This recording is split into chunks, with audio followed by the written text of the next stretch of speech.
Bom dia, boa tarde, boa noite, boa madrugada para você, meu amigo e minha amiga do LAC. Sejam bem-vindos ao nosso terceiro encontro sobre as normas da Corregedoria do Estado de São Paulo.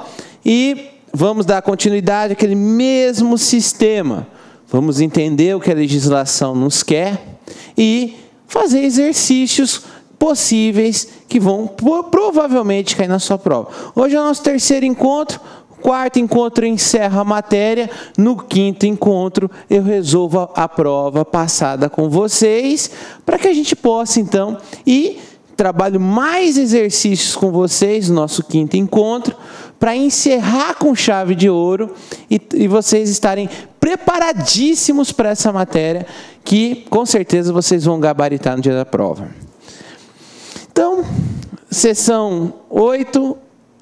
da ordem dos serviços e dos processos em geral. Vamos falar então da autuação, abertura de volumes, enumeração de feitos. Prestem atenção. Professor, mas para que serve essa seção, essa subseção?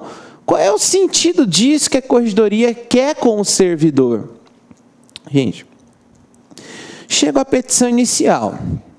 Perfeito, chegou a petição, denúncia, vai se tornar um processo. E o processo requer o quê? Um conjunto de folhas. Porque nem todos os processos são de forma eletrônica. A grande parte dos processos ainda se dá de forma de folhas, folha de papel. Então, no momento em que chega as folhas, que as folhas estão lá, nessa organização das folhas, para botar capa, tudo aquele processo que você conhece, vai ter a autuação, a abertura de volume, numeração. Tem a numeração, porque vamos imaginar um processo, tem a folha 1 até a folha 200, 300, tem que estar devidamente numerado, tem que ter a capa para identificar o tipo de processo, a cor da capa. Enfim, há uma série de procedimentos administrativos na hora de você materializar esse processo, na hora de você, enfim, organizar o processo. E aí, é interessante, isso pode cair na sua prova, porque a VUNESP gosta de prazo, gosta que você decore esses prazos. E aí diz lá, qual é o prazo de autuação de uma petição inicial de uma denúncia? Professor, o que é uma petição inicial? A petição inicial é aquilo que dá início a um processo. Num processo de ordem civil, por exemplo. Eu quero entrar com uma ação de alimentos. Então, eu faço a petição inicial, provocando o Poder Judiciário, dizendo que eu estou com um problema e quero que o Poder Judiciário resolva esse problema de acordo com a legislação. É a petição inicial. E a denúncia é o quê? É também uma petição inicial, só com relação aos crimes. Quem pode oferecer a denúncia? Somente o Ministério Público pode oferecer denúncia.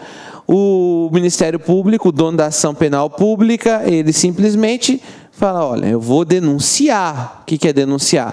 Eu vou iniciar a ação penal. No linguajar popular, quando a gente chega na delegacia e fala, eu vim denunciar o crime. Não, na verdade você vem noticiar o crime. Denunciar é o Ministério Público que põe lá no papel, diz fulano, no dia tal, a tantas horas, furtou, roubou, vai descrever o fato e vai pedir pelo processamento e condenação daquela pessoa que está sendo processada. E aí, recebida essa petição inicial ou essa denúncia, qual é o prazo para que o servidor faça a autuação que junte lá no processo? Aí o artigo 87 nos responde.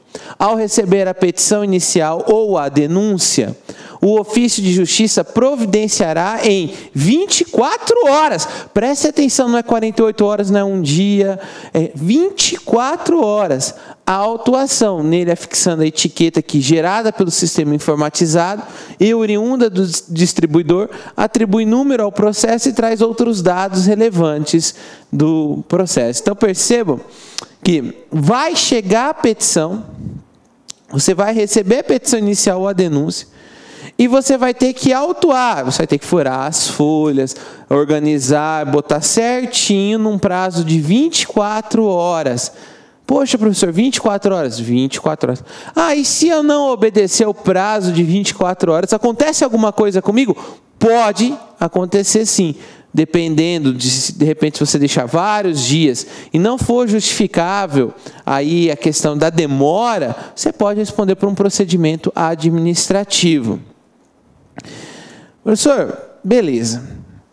Eu fui lá, autuei, botei capa, mas qual é a finalidade das tarjas? Porque eu percebo o seguinte, professor, eu vou lá no fórum, eu vejo o processo, a capa do processo, está aqui a capa do processo, aí eu percebo o seguinte, aqui está com uma cor vermelha, não, aqui está com uma cor laranja, tem umas cores diferentes, umas tarjas diferentes. Eu pergunto, professor, qual é a finalidade da tarja? Artigo 88. O ofício de justiça, o local onde desenvolve, onde você vai trabalhar, afixará nas autuações tarjas coloridas na posição horizontal para assinalar situações especiais descritas nessas normas de serviço. Então, as tarjas coloridas vão servir de comunicação para que assim possa desenvolver uma autuação do processo, isto é, para que possa formar a parte material do processo, né, procedimental dele, enfim, aquela questão física de maneira adequada. Quando se põe uma tarja colorida, vamos dizer que é de idoso, você tem que dar o quê? Um andamento mais rápido. Se é de réu preso, então, tudo isso vai estar o quê? Dentro das normas da corregedoria, a função de cada cor na horizontal. Professor, beleza. Autuei, fiz a autuação, furei as folhas. Qual é o limite por volume? Eu falo que volume, o processo o que é? O processo é aquela capa que você conhece, cheia de folha dentro, como se fosse um livro. Vocês já perceberam, não sei se vocês já tomaram contato com o processo, tem uns processos que são vários. Eles ficam amarrados normalmente com um cordão, com um barbante. Aí fala volume 1, volume 2, volume 3. Então percebam que o processo pode ter vários volumes. O que são volumes? São, na verdade, o quê? São a sequência do próprio processo. Só que aqui tem um número X de folha, aqui tem um número X de folha, aqui tem um número X de folha. Vamos imaginar que eu chego com uma petição inicial de 1000 páginas. Você acha que eu vou autuar tudo imagina 1000 páginas? O que é 1000 páginas? Então, professor, como é que é o limite? Cada volume vai ter quantas folhas? Cada volume vai ter 200 folhas. Então, o que acontece? Em regra, os processos não excederão a 200 folhas em cada volume. Então, você vai numerando.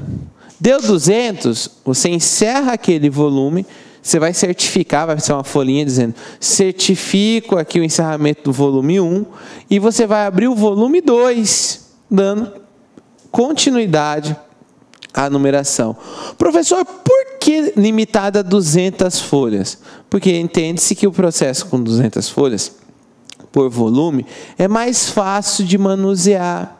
Por ser mais fácil de manusear, também a durabilidade do processo é maior. Que se você bota lá 400 folhas, você vai vir e desvira esse processo, fica que o processo acaba o quê? Acaba, de certa forma, sendo alvo aí do próprio desgaste em relação à falta de agilidade de você ter que olhar 400 folhas por volume. Então, achou por bem, por uma questão de prática, e que é de todos os tribunais, diga de passagem, limitar a 200 folhas. Deixa bem claro, 200 folhas salvo por determinação judicial expressa em contrário ou para manter peça processual com seus documentos anexos. Então, tem duas exceções. A regra é 200 folhas, mas primeira exceção, se o juiz determinar que tem que ser 300 folhas. Aí o juiz determinou, acabou, tem que obedecer. ou quando não quer se separar a peça. Então, vamos imaginar que eu entrei com uma contestação e está lá no volume 180, desculpa, na folha 180 do volume 1, e eu tenho, minha contestação tem com documentos mais de 50 folhas. Então, é preferível que se mantenha no único volume, toda a peça e a contestação, para posteriormente você abrir o volume segundo, para preservar a facilidade. Já pensou você pegar pedaço de uma peça no volume 1 e pedaço dessa mesma peça no volume 2? Fica ruim de ver. Então, pensando na agilidade, fala, nessas duas exceções é possível ordem judicial, ou se tratando, então, de peça processual com seus documentos anexos, se mantém naquele volume. Depois de, enfim, anexado, você abre o segundo volume. Senhor, quem será responsável pela numeração das folhas no processo? Eu vou dizer para vocês aqui que está nas normas da Corregedoria, porque eu já fui estagiário, já trabalhei no Tribunal de Justiça, e eu era responsável pela numeração das folhas do processo, mas eu era responsável assim, extraoficialmente. E é o que acontece que eu falo para vocês aqui. O artigo 91 diz: os escrivães de justiça ou, sob sua supervisão, os escreventes zelarão pela correta numeração das folhas dos autos. Então, a numeração, quem vai fazer e zelar serão os escrivães judiciais ou os escreventes.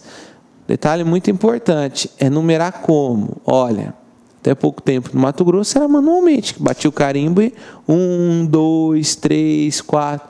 Alguns estados já é automático, você tem um carimbo que é automático, você vai batendo e ele vai girando automaticamente. Ah, professor, e vem cá, e se eu errar na numeração?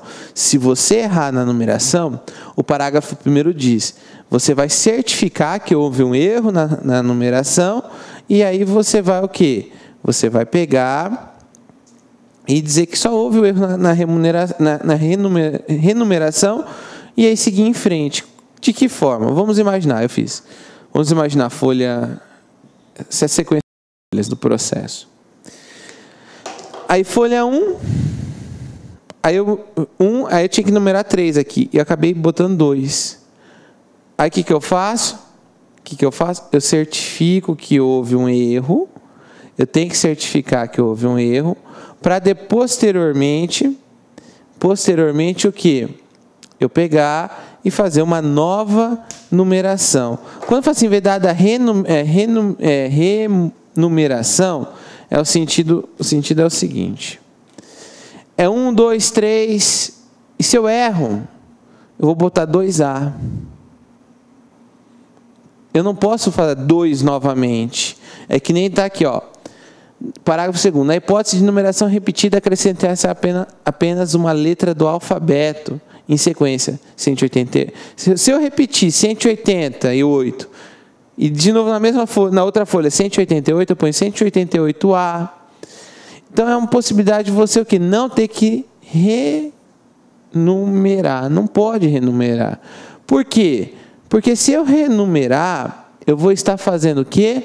Eu vou estar alterando a sequência do processo. Eu não vou saber qual é ao certo a numeração que eu devo seguir, se está faltando ou não está faltando folha. Então, eu tenho que certificar que houve uma numeração sequencial errado, para depois dar continuidade à numeração, ou no caso de numeração repetida, eu ponho a letra, mas eu não posso, hipótese alguma, ter que renumerar de novo. Perfeito? E aí vamos para a nossa primeira questão da aula. Sobre atuação, abertura de volumes e numeração de feitos, assinale a opção correta. Os autos de processos não excederão de 150 folhas em cada volume, salvo por determinação judicial expressa em contrário, ou para manter peça processual com seus documentos anexos, podendo, nestes casos, ser encerrado com mais ou menos folhas. Aqui está errado, porque nós acabamos de ver, não se trata de 150 folhas, se trata de 200 folhas. E realmente, a gente não pode esquecer, isso aqui é muito importante. Em regra, são 200 folhas por volume, mas por determinação judicial ou para manter peça processual com seus documentos, se manterá no mesmo volume. Poderá exceder as 200 folhas. Letra B. Em caso de erro na numeração, certificar-se a ocorrência, sendo permitida a renumeração. Errado, não é permitida a renumeração. Como assim, professor? Ele vai certificar e vai dar continuidade. Você não vai voltar do zero. Ah, eu errei. Nossa, eu errei desde o início. Não, você vai dar continuidade. Você vai certificar que houve um erro e você vai continuar a numeração, mas você não pode renumerar por questões de segurança dentro do processo. Ao receber a petição inicial ou a denúncia, o ofício de justiça providenciará em 24 horas a autuação. Verdadeiro, nós vimos isso. É o prazo que vocês têm que guardar, é de 24 horas, não é de um dia, não é de 48 horas ou 2 dias, é de 24 horas. E por fim, na hipótese de uma numeração repetida, retirar a folha e acrescentar-se-á uma nova numeração em sequência. Errado. Numeração repetida, você vai botar uma letra. Então, se eu botei 180 na folha nessa folha e 180 na outra folha, o que eu faço? Eu só ponho 180A em vez de ser 181. 180A. Aí eu vou na próxima e boto 181. Bem tranquilo, bem fácil, tá ok? Vamos aqui, então a resposta correta é a letra C, só fixando, né? Que ao receber a petição inicial ou a denúncia, o ofício de justiça, então, determinará em 24 horas. Não vamos esquecer disso, ok? Continuando. Nós vamos para a próxima subseção da recepção e juntada de petições dos atos e termos judiciais e das cotas nos autos.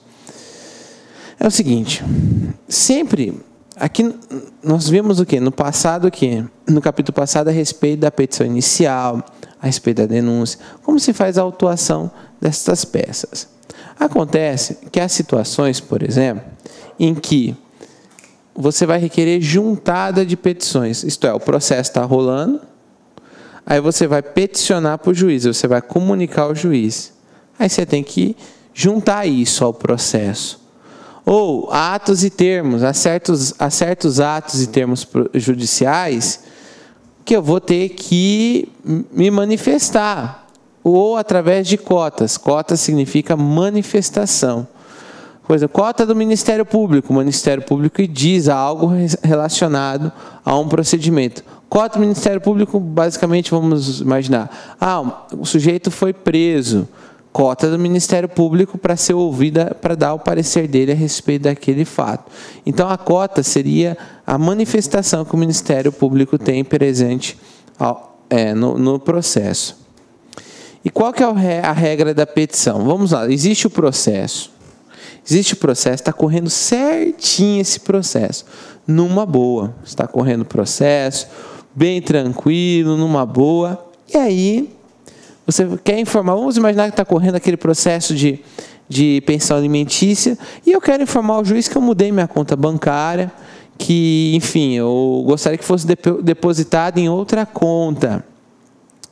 Aí você tem que comunicar ao juiz. De que forma? Você vai peticionar o juiz dizendo, excelência, olha, eu mudei de conta e eu gostaria que fosse alterada aí dentro do processo a conta para o recebimento da pensão alimentícia. Perfeito. E aí, o artigo 92 diz o seguinte, no caput. É vedado aos ofícios de justiça receber e juntar petições que não tenham sido encaminhadas pelo setor de protocolo. Sabe o que significa? Que a regra é assim. Você está aqui no fórum e aqui é o departamento de recebimento de peças, é o setor de protocolo. Então, vamos botar aqui, setor de protocolo. Então, aqui é a entrada do fórum. E aqui está onde você trabalha, o ofício de justiça. Você trabalha, vamos supor, na primeira vara. Aí, a parte chega, o processo está rodando aqui. Aí a parte chega, encaminha, vai lá no balcão onde você trabalha, diz assim, olha, eu queria juntar essa peça aqui, queria comunicar ao juiz. Eu queria juntar essa peça, você pode juntar essa peça para mim? Pela regra geral, vai falar, não posso. Você tem que se dirigir até o setor de protocolo, você vai protocolar a peça aqui, aí o setor de protocolo vai passar para mim. Eu não posso pegar essa peça diretamente. Você vai ter que passar necessariamente pelo setor de protocolo. O protocolo vai me encaminhar.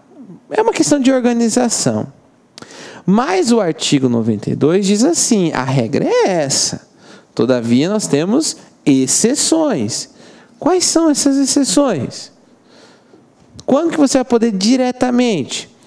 Inciso 1. Quantas petições de requerimento de juntada de procuração ou de subestabelecimento apresentadas pelo interessado diretamente ao ofício de justiça, caso em que o termo de juntada mencionará essa circunstância. Então, vamos imaginar que eu fui contratado pela parte, o advogado foi contratado pela parte, eu posso muito bem chegar lá no balcão e falar, olha, junta aí no processo essa procuração, porque eu quero olhar mais rapidamente esse processo.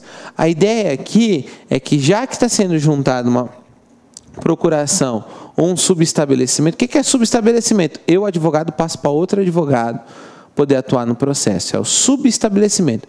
E a procuração é o quê? É quando a parte me delega poderes para atuar no processo. Então, quando a parte me delega poderes para atuar no processo, chama-se procuração. Eu represento a parte. Agora, quando eu, advogado, passo para outro advogado, chama-se subestabelecimento. Então, nesse caso, você vai pegar, vai certificar o que aconteceu, que se trata de uma procuração ou de um subestabelecimento, e aí, beleza, tranquilo, você junta no processo. 2. Quando houver, em cada caso concreto, expressa a decisão fundamentada do juiz do feito, dispensando o protocolo no setor próprio. Então, aqui, se o juiz decidir que é caso de não passar pelo protocolo, aí você pode o quê? Protocolar diretamente no ofício de justiça. Mas o juiz tem que decidir assim. Professor, como que o juiz vai decidir? Vai ser de acordo com a organização da vara. Por quê? Porque o juiz pode entender que é muito mais interessante a parte o funcionário já receber de cara uma petição, por exemplo, daquele exemplo que eu falei, da mudança da conta bancária, do que se demorar dias para chegar até lá na vara. Então, aqui, de repente, o juiz vendo que é necessária essa agilidade para certos atos processuais, sem nenhum problema. Professor, o que é lavratura de termo de juntada? Porque se eu olhar, vai estar assim. Aqui, ó. Caso em que o termo de juntada mencionará essas circunstâncias. O que é termo de juntada? Gente, você vai trabalhar lá. Vocês vão trabalhar. Estou sentindo que vocês vão trabalhar lá no Tribunal de Justiça. Vocês vão passar. Não é à toa, estou sentindo. E vocês vão ter que ir o quê? Vão ter que...